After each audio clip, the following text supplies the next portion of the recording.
everyone, welcome back to RK's Academy. I hope you all are doing well. So we are back with the 8th lecture of this general awareness MCQ series, which is very important for your SSC CGL 2023 tyre first examination. इस series में हम previous year MCQs discuss कर रहे हैं और आज के lecture में हम 20 इंपॉर्टेंट MCQs डिस्कस करेंगे जो कि आपके एग्जाम के लिए बहुत ही इंपॉर्टेंट रहेंगे। इसमें हम जो भी एक्स्ट्रा नॉलेज और कैसे आगे इस पे क्वेश्चंस बनेंगे उन पे हम बात करते हैं और इंपॉर्टेंट क्वेश्चंस ही आपके साथ यहाँ पे शेयर किए जाते हैं। अगर आप किसी भी एग्जाम के लिए प्रिपेयर कर रहे हैं तो इसमें जो भी इंपॉर्टेंट पॉइंट्स रहते हैं आपके एग्जाम के लिए वो यहाँ पे डिस्कस किए जाते हैं और कैसे उन पे क्वेश्चंस आएंगे उनकी बात यहाँ पे की जाती है। तो अगर आप चैनल पे पहली बार आए हो तो चैनल को सब्सक्राइब करना ना भूलिए। वीडियो को लाइक और शेयर अभी तक नहीं किया है तो वीडियो को लाइक और शेयर करें, इससे हमें थोड़ा मोटिवेशन मिलता है। टेलीग्राम पे अभी तक नहीं जुड़े हो तो टेलीग्राम पे जुड़ जाइए, लिंक डिस्क्रिप्शन बॉक्स में दे रखा है। तो आज के पहले क्वेश्चन की हम यहाँ पे बात कर लेते हैं। हमारे पास पहला क्वेश्चन जो है, the comptroller and auditor general of India is CAG, यानी कि comptroller and auditor general of India जो है, क्या वो 2 मेंबर बॉडी है, 3 मेंबर बॉडी है, सिंगल मेंबर बॉडी है, 6 मेंबर बॉडी है? तो इसका correct option is single member body. CAG के बारे में थोड़ा सा बता दूं मैं, आर्टिकल 148 में बोला गया है कि CAG ऑफ इंडिया जो है it is countries top auditory body. ये चीज़ आप याद रखेंगे, आर्टिकल 148। फाइन। और इस क्वेश्चन नंबर 1 का करेक्ट ऑप्शन क्या है? Single member body. ये चीज़ आप याद रखेंगे। नेक्स्ट क्वेश्चन की हम यहाँ पे बात कर लेते हैं। क्वेश्चन नंबर 2 हमारे पास है, which of the following led English company in battle of Plassey 1757 यानी कि 23 जून 1757 में बैटल ऑफ पैलेसी हुई थी। और ये किस किस के बीच में हुई थी? ईस्ट इंडिया कंपनी और नवाब ऑफ बंगाल जो कि सिराजुद्दौला था, सिराजुद्दौला उनके बीच हुई थी, जिसमें कि डिफीट मिली थी सिराजुद्दौला को और ईस्ट इंडिया कंपनी को यहाँ पे क्या मिली थी? विन किया था उन्होंने। और इसमें जो ब्रिटिश रूल यहाँ से स्टार्ट हुआ था इंडिया में, ठीक है। तो उसको जो लीड कर रहे थे, जो ईस्ट इंडिया कंपनी, उस कंपनी को कौन लीड कर रहा था? That was Robert Clive. So Robert Clive is the correct option for question number 2। तो इसमें लॉर्ड डलहौजी एक ऑप्शन है, दैट इज जो लॉर्ड डलहौजी थे, ये क्या थे? इन्होंने क्या किया था? इनके टाइम पे क्या हुआ था? थोड़ा सा मैं यहाँ पे आपको बता दूँ। ये 1848 से लेकर 1856 तक रहे थे, 1848 to 1856 तक रहे थे। और इनके बीच में एक इंपॉर्टेंट चीज़ हुई थी जो कि आपके एग्जाम में पूछी जाती है और पूछी गई है बहुत बार, कि जो फर्स्ट इंडियन रेलवे जो बिल्ड हुआ था इट वाज 1853 में इंडियन रेलवे यहाँ पे बिल्ड हुआ था। दैट वाज बॉम्बे टू थाने, यहाँ तक ये जो बिल्ड हुआ था, ये कब हुआ था? 1853। किसके टाइम पे? लॉर्ड डलहौजी के टाइम पे। और इन्होंने क्या किया था? जो लॉर्ड डलहौजी थे, इसने डॉक्ट्रिन ऑफ लैप्स भी इंट्रोड्यूस किया था। जब ये यहाँ पे थे, इन्होंने क्या किया था? डॉक्ट्रिन ऑफ लैप्स भी इंट्रोड्यूस किया था। और एक चीज़ यहाँ पे हुआ था कि विडो रीमैरिज एक्ट जो किया गया था वो लीगलाइज किया गया था 1856 में। ये चीज़ें आप याद रखेंगे। वहीं पे वारेन हेस्टिंग्स की अगर मैं बात करूं, वारेन हेस्टिंग्स को क्या था? It was the first governor general of Bengal. तो ये क्वेश्चन भी आपको पूछा जाता है कि who was the first governor general of Bengal. तो इसको बनाया गया था first governor general of Bengal. इसके अंडर कौन काम करते थे? Governor of Bombay and Madras, वो किसके अंडर काम करते थे? Governor general of Bengal, that was Warren Hastings. Fine. Next question की हम यहाँ पे बात कर लेते हैं, which is question number 3। As the river enters the plain, it twists and turns forming large bends known as। तो जैसे ये वाला आप यहाँ पे देख लेंगे, ये रिवर्स का जो फॉर्मेशन होता है, ये जो इसका जो बेंड्स रहते हैं, इनको हमें बताना है क्या क्या। Option 4 meanders is the correct option. S shaped बन जाता है, इनको हम क्या बोलते हैं? meanders। नेक्स्ट क्वेश्चन की हम यहाँ पे बात कर लेते हैं, which is question number 4। What does the letter M stand for in the MRTP Act 1969। तो MRTP Act में M क्या कहलाता है? So it stands for monopolies. सो इसका जो फुल फॉर्म है that is monopolies and restrictive trade practices। इसको 2009 में क्या किया गया? रिप्लेस किया गया बाय कंपटीशन एक्ट। ये चीज़ भी आप याद रखेंगे। नेक्स्ट क्वेश्चन की हम यहाँ पे बात कर लेते हैं, which is question number 5। Harihara and Bukka, ये दोनों ब्रदर्स थे, established an independent state in Karnataka. Fine, and established the capital city Vijayanagara on the banks of dash river, किस रिवर पे, इन 1336 में। सो कौन से रिवर पे इन्होंने ये बनाया था, that was Tungabhadra. Tungabhadra river पे इन्होंने इस्टेब्लिश की थी the capital city of Vijayanagara on the banks of Tungabhadra river. Fine, ये चीज़ आप याद रखेंगे। नेक्स्ट क्वेश्चन की हम यहाँ पे बात कर लेते हैं, which is question number 6। Identify the correct chemical form. तो हमें क्या बोलना है कि chemical formula of chloroform, chloroform का केमिकल फॉर्म हमें बोलना है, that is CHCl3। So option first is the correct option, CHCl3। Next question की हम यहाँ पे बात कर लेते हैं, which is question number 7। How much percentage of oxygen is present in the atmosphere. So question number 7 हमारे पास क्या है कि हमें बोलना है कि कितनी परसेंटेज ऑक्सीजन की एटमॉस्फेरिक जो एयर है उसमें प्रेजेंट है। So that is 21%। सो 21% क्या रहता है, इसमें ऑक्सीजन प्रेजेंट रहता है, वहीं पे 78% जो कि सबसे ज़्यादा इसमें प्रेजेंट रहता है, दैट इज़ नाइट्रोजन। बाकी जो गैसेस होते हैं और बाकी सारे जो बहुत सारे गैसेस होते हैं इसमें, वो बहुत ही माइन्यूट क्वांटिटी में इसमें प्रेजेंट होते हैं। सो सबसे ज़्यादा नाइट्रोजन रहता है 78%, और 21% जो है क्या रहता है, ऑक्सीजन प्रेजेंट रहता है एटमॉस्फेरिक एयर में। नेक्स्ट क्वेश्चन की हम यहाँ पे बात कर लेते हैं, which is question number 8। The word manuscripts derived from which of the following language. So manuscripts हमें बोलना है कि कौन से लैंग्वेज से ये डिराइव किया गया है, that was Latin, it was menu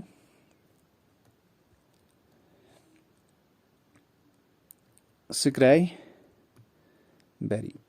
सो जिसका मतलब है, मैन्यू का मतलब है बाय हैंड, स्क्राइबी का मतलब है टू राइट, यानी कि जो भी हाथ से डॉक्यूमेंट या बुक लिखी हो उसको हम क्या बोलते हैं, मैन्यूस्क्रिप्ट बोलते हैं। ये चीज़ आप याद रखेंगे। नेक्स्ट क्वेश्चन की हम बात कर लेते हैं यहाँ पे, क्वेश्चन नंबर 9 हमारे पास। The appropriation bill 2022 was passed in Lok Sabha on. तो कब ये पास की गई थी लोकसभा में, इट वाज मार्च 24, 2022। तो इसमें ये पास की गई। अप्रोप्रिएशन बिल के बारे में थोड़ा सा बता लूँ मैं यहाँ पे। ये अप्रोप्रिएशन बिल जो होता है कि ये पावर देता है government to withdraw funds from consolidated fund. जो कंसोलिडेटेड फंड होता है उससे ये विदड्रॉ फंड करने के लिए उनको पावर देता है, for fulfilling the expenditure of the financial year. So expenditure जो फाइनेंशियल ईयर का होता है उसको फुलफिल करने के लिए कंसोलिडेटेड फंड से ये फंड निकाल सकते हैं। फाइन, तो नेक्स्ट क्वेश्चन की हम यहाँ पे बात कर लेते हैं, which is question number 10। So question number 10 हमारे पास है, what kind of forces arise from transient dipoles in atoms that induce transient dipoles in nearby atoms, produce an attractive force and are significant only over short distances. तो उस force को हम क्या बोलते हैं, जो क्या होता है, अराइज होता है ट्रांजिएंट डाइपोल्स इन एटम्स। हमें ये बताना है कि उस फोर्स, जो अट्रैक्टिव फोर्स यहाँ पे होता है, उस फोर्स को हम क्या बोलते हैं, that is London dispersion force. London dispersion force इसको क्यों बोलते हैं, क्योंकि जो जर्मन फिजिस्ट थे उनका नाम था फ्रिट्ज लंदन, तो इनके नाम पे इसको लंदन डिस्पर्शन फोर्स रखा गया है। फाइन, तो नेक्स्ट क्वेश्चन की हम यहाँ पे बात कर लेते हैं, which is question number 11। Question number 11 हमारे पास है, which of the following combinations of ruler predecessor is correct with respect to the Delhi sultanate. Delhi सल्तनत के बारे में हमें बताना है कौन सा इनमें रूलर और प्रीडेसेसर कॉम्बिनेशन करेक्ट है। सो इसका जो करेक्ट ऑप्शन है दैट इज जलालुद्दीन खिलजी और अलाउद्दीन खिलजी। इसका करेक्ट ऑप्शन सेकंड बन जाता है, जलालुद्दीन खिलजी और अलाउद्दीन खिलजी। डायनास्टीज के बारे में थोड़ा सा यहाँ पे मैं लिख के रखा हूँ। सो डायनास्टी जो ये फाउंडर ऑफ खिलजी डायनास्टी जो थी, इसका जो फाउंडर था दैट वाज जलालुद्दीन खिलजी। इनके जो अलाउद्दीन खिलजी थे, he was his nephew and son in law. तो यहाँ पे थोड़ा सा मैंने आपके लिए जो डायनास्टीज का रखा है ये आप देख लीजिएगा कि कौन कौन सी डायनास्टीज। आपको एक क्वेश्चन में ये पूछा गया था कि सीक्वेंस आपको बतानी है दिल्ली सल्तनत की, यानी कि स्लेव डायनास्टी पहले आती है, Khilji dynasty, Tughlaq dynasty, Syed dynasty, Lodhi dynasty, ऐसे आपको सीक्वेंस पूछा गया था। और एक तो सीक्वेंस और दूसरे फाउंडर आपको पूछे जाते हैं, कौन से डायनास्टीज के कौन से फाउंडर रहे हैं, ये आप यहाँ पे देख लीजिएगा। फाइन, ये आप इसको स्क्रीनशॉट भी उठा सकते हो, आप अपने पास इसको मेमोराइज कर सकते हो। मैं ये टेलीग्राम पे भी शेयर कर देता हूँ। टेलीग्राम पे अगर आप अभी तक नहीं जुड़े हो तो टेलीग्राम पे जुड़ जाइएगा, वहाँ पे भी मैं ये आपके साथ शेयर कर देता हूँ। नेक्स्ट क्वेश्चन की हम यहाँ पे बात कर लेते हैं, which is question number 12। For how many days is the hornbill festival held? Hornbill festival जो होता है वो कितने दिनों के लिए रहता है? इट इज़ 1 to 10 दिसंबर में ये रहता है। ये कहाँ पे मनाया जाता है? Nagaland. So 10 is the correct option. Next question की हम यहाँ पे बात कर लेते हैं। Question number 13, there are dash main types of cell division. तो कितने होते हैं? 2। एक होता है माइटोसिस, दूसरा होता है मियोसिस। ये चीज़ भी आप याद रखेंगे। फाइन। नेक्स्ट क्वेश्चन की हम यहाँ पे बात कर लेते हैं, which is question number 14। The first session of Indian national Congress was held at. तो कहाँ पे आईएनसी का फर्स्ट सेशन हुआ था? आईएनसी मैंने लास्ट टाइम भी आपको बोला था कि इसका जो फॉर्मेशन हुआ था इट वाज 1885। पूरा डेट अगर आप याद रखेंगे it is 28 December 1885। Fine.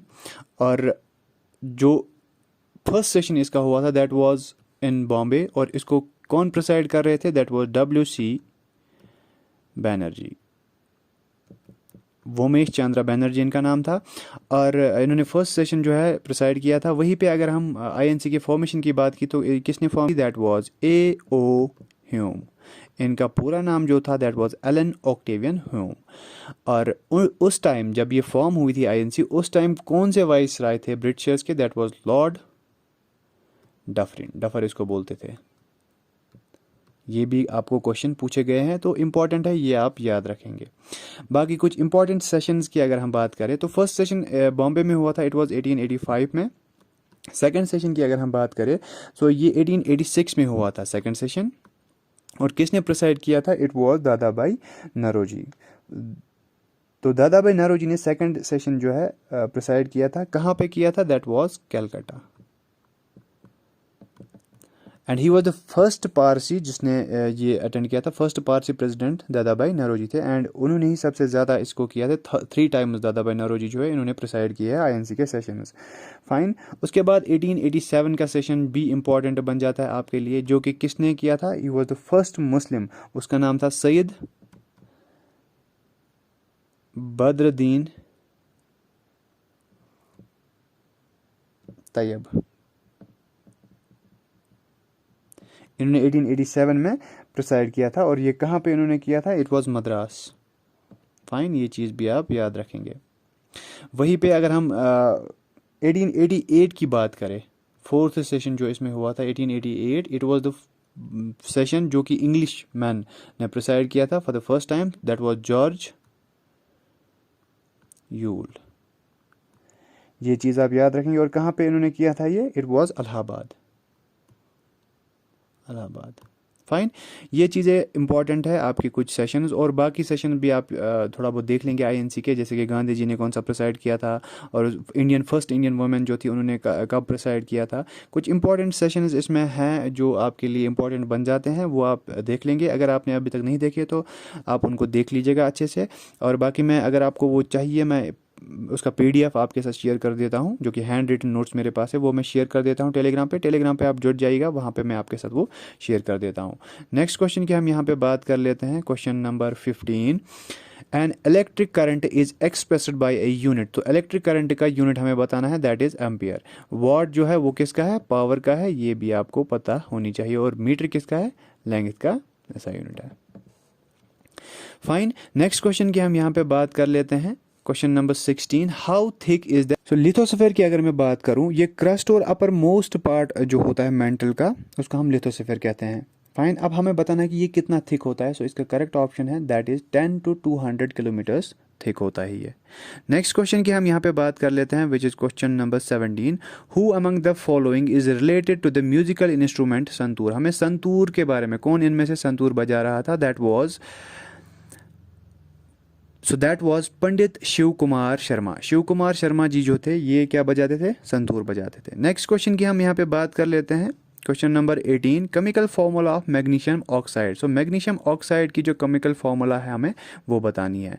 Fine. So इसका जो राइट ऑप्शन है that is option 3, MgO is the correct option for the question number 18। So ये क्या है? MgO, magnesium oxide, chemical formula of magnesium oxide. Next question की हम बात कर लेते हैं, which is question number 19, the constitution forbids employment of children below the dash age of years in dangerous jobs like factories and mines. तो ये मैंने आपको, अगर आप फंडामेंटल राइट्स आपने पढ़े होंगे, उसमें मैंने राइट अगेंस्ट एक्सप्लॉयटेशन का जो फंडामेंटल राइट है उसमें बोला था कि आर्टिकल 24 में क्या बोला गया है कि जो prohibition of forced labour of children in factories, जैसे कि जहाँ पे हैज़र्डस कोई काम हो या डेंजरस कोई काम हो फैक्ट्रीज में, वहाँ पे उनको मना किया गया है, फॉरबिड किया गया है। इसके लिए पनिशमेंट भी है 6 months to 2 years जेल और 5,000 पनिशमेंट, और बोथ कभी कभार दोनों भी लग जाते हैं। फाइन।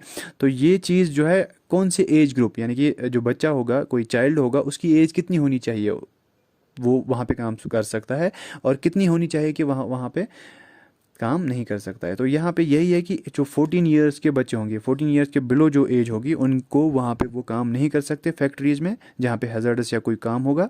फाइन। तो ये चीज़ आप याद रखेंगे, इंपॉर्टेंट है, आपके एग्ज़ाम के लिए पूछे जाते हैं। सो आर्टिकल 24 में ये चीज़ बोली गई है। नेक्स्ट क्वेश्चन और लास्ट क्वेश्चन आज के लेक्चर के लिए यहाँ पे है, which of the following is not a natural fibre. हमें इनमें से बोलना है कि नेचुरल फाइबर कौन नहीं है। इनमें से हमें बोलना है कि नेचुरल फाइबर कौन नहीं है। लाइनिन नेचुरल फाइबर है, कॉटन भी नेचुरल फाइबर है, जूट भी नेचुरल फाइबर है। रेयॉन जो है ये जो है नेचुरल फाइबर नहीं है, ये सेमी सिंथेटिक फाइबर है। तो इसका जो करेक्ट ऑप्शन बन जाता है रेयॉन, ऑप्शन 3। तो ये कुछ इंपॉर्टेंट क्वेश्चंस आज के लिए थे। उम्मीद है आपने सेशन एंजॉय किया होगा। और भी ऐसे इंटरेस्टिंग और हेल्पफुल वीडियोस देखने के लिए हमारे चैनल को सब्सक्राइब करें, वीडियो को लाइक और शेयर करें, सो दैट हमें मोटिवेशन मिले और हम आपके लिए और भी इंटरेस्टिंग और हेल्पफुल वीडियोज़ लाते रहें। तो मिलते हैं अगले वीडियो में। Till that take care, thank you.